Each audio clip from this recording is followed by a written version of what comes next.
हमारे पूज्य धर्म संघ वाले गुरुजी, वृंदावन वाले पूज्य पंडित श्री द्विवेदी गुरुजी, वो एक घटना सुनाते थे। काशी के महान वैयाकरण पंडित श्री महाशय जी के वे छात्र थे, उनसे पढ़ते थे। महाशय जी के एक पुत्र थे, उनका नाम था दंडा शास्त्री, और एक बिटिया थी, उसको बिन्नी बिन्नी कहते थे प्यार में।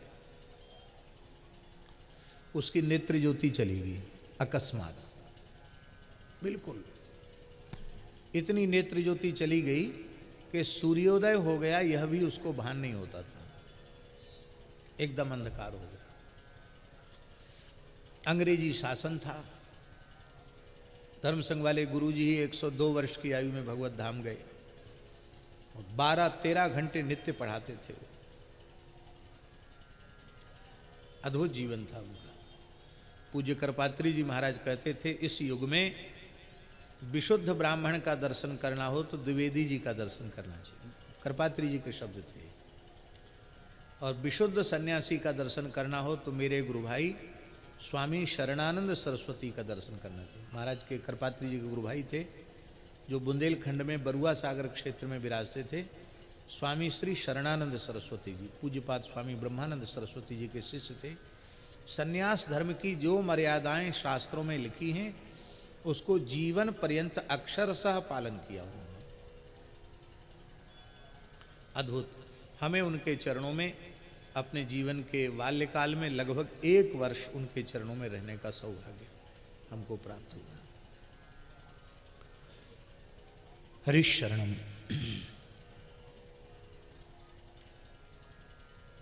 तो गुरुजी कहते थे कि हम लोग, महाशय जी का मन नहीं था कि किसी अंग्रेजी डॉक्टर को दिखाएं। वैद्यों ने हाथ खड़े कर दिए कि अब कुछ नहीं हो सकता। तो एक जर्मनी डॉक्टर था, जर्मन का डॉक्टर था, अंग्रेजी शासन था उस समय। तो उस डॉक्टर को दिखाने गए,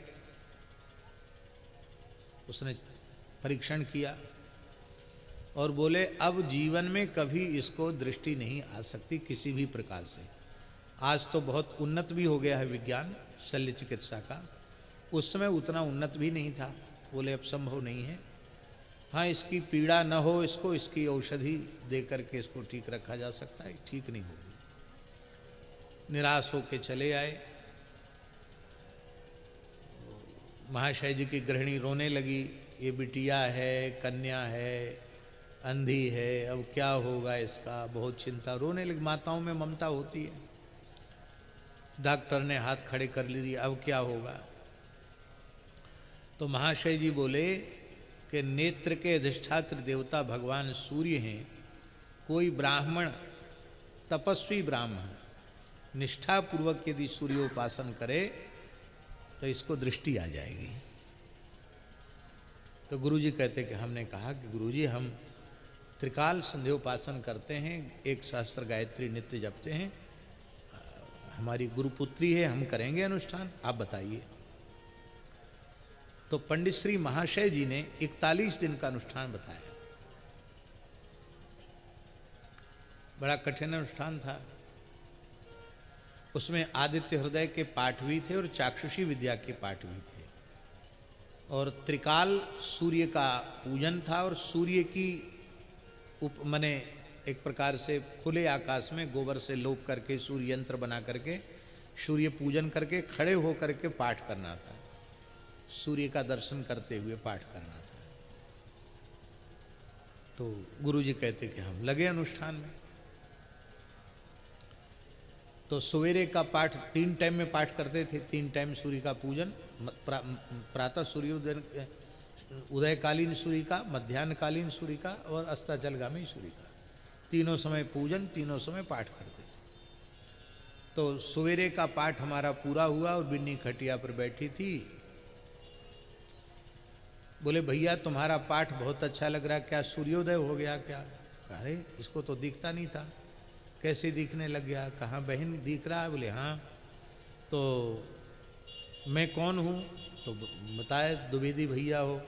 अच्छा, तो ये क्या है? बोले तुम आपका हाथ है, दाहिना हाथ है। तो ये कौन सी उंगली है? बोले ये तर्जनी है। ये कौन सी? बोले कनिष्ठिका है। ये क्या है? तो हंस के बोली हमको अंगूठा मत दिखाओ। और इसको तो बढ़िया से दिखने लग गया। और अभी महाराज जी 41 दिन नहीं हुआ था, अभी मात्र 21वां दिन था ये। अब तो एकदम आनंद में विह्वल हो गए। गुरुजी को कहा कि गुरुजी बहन की तो नेत्र ज्योति आ गई। बोले देखो अभी 41 दिन पूरे कर लो, इसको किसी के सामने प्रकाश मत करना कि इसको ज्योति आ गई है, अनुष्ठान पूर्ण कर लो। अनुष्ठान पूर्ण हुआ। और पूर्ण होने के बाद गुरुजी ने कहा, पंडित श्री महाशय जी ने, गुरुजी ने कहा कि जाओ पंडित जी इसको लेके जाओ, जर्मन डॉक्टर को दिखा के आओ। तो जैसे ही लेके गए वो देखते ही चिढ़ गया। बोले यार मैंने पहले ही कह दिया आंख में इसकी ज्योति नहीं आएगी, गई आंख इसकी बेकार हो गई, अब इसकी ज्योति नहीं आएगी। बोले आप पढ़वा लीजिए। तो सब देखती सब समझती है। उसको बड़ा आश्चर्य हुआ कि ये तो सर्वथा नेत्र ज्योति जिसकी समाप्त हो चुकी हो और अब चिकित्सा विज्ञान के अनुसार कोई साधन न बचा हो, फिर नेत्र में ज्योति का पुनः आ जाना, ये तो बड़ी विलक्षण घटना है, कैसे हो गया? तो उसने पूछा डॉक्टर ने क्या दवाई खाया, क्या इलाज किया? तो बोले न कोई दवाई खाया न कोई इलाज किया, हमारे गुरुजी हैं उन्होंने एक अनुष्ठान बताया था उससे हुआ। तब उसको समझ में आया कि भारतीय मंत्रों में उपासना में कितनी शक्ति है। बोला हमको गुरुजी का दर्शन हो सकता है क्या? आपके गुरुजी का दर्शन? बोले उनसे पूछना पड़ेगा। तो महाशय जी से पूछा कि वे डॉक्टर साहब दर्शन करना चाहते हैं। वे म्लेच्छ से संभाषण नहीं करते थे और शास्त्र की दृष्टि में वह म्लेच्छ है। तो गुरुजी बोले कि भाई वो दर्शन करना चाहते हैं तो बातचीत तो नहीं होगी, हम दशाश्वमेध से इतने बजे स्नान करके आते हैं, अमुक जगह खड़े हो जाएं, दूर से दर्शन प्रणाम कर लें, बस बातचीत नहीं होगी। तो गुरुजी कहते हम लोग गए, डॉक्टर साहब को समय दे दिया। तो मैंने देखा अंग्रेजी शासन था, वो जर्मन का बड़ा डॉक्टर, उसने अपने जूते खोले, हेड उतारा और धरती पर लौट कर दूर से गुरुजी को साष्टांग किया, तब गया। कहते ये दृश्य मैंने अपनी आंखों से देखा। तो कहने का आशय यह है कि शिखा सूत्र की बड़ी महिमा है। शिखा सूत्र धारण की विधि। अब आप लोग एक प्रश्न कर सकते हैं कि भगवान आद्य शंकराचार्य की परंपरा में जो दंड संन्यास है अथवा संन्यास की दीक्षा है उसमें शिखा सूत्र का विसर्जन भी होता है। कर्म का प्रतीक होने से उसका विसर्जन होता है। तो जैसे शिखा सूत्र की शास्त्रीय धारण की विधि है, ऐसे ही शिखा सूत्र के शास्त्रीय त्याग की भी विधि है। इसे तस्मात् शास्त्रम प्रमाणम ते कार्या कार्य व्यवस्थित हो, शास्त्र की मर्यादा में स्थित होकर के कार्य करना चाहिए। हम लोग जो वैष्णव संन्यास है उसमें शिखा सूत्र का त्याग नहीं है, क्योंकि भगवत सेवा करनी है, अग्नि का स्पर्श भी करना है, भगवान की संपूर्ण श्याम सेवा करनी है। इसलिए हमारे यहाँ शिखा सूत्र रहित संन्यास न होकर शिखा सूत्र सहित संन्यास है। माई मेरे श्याम लग्यो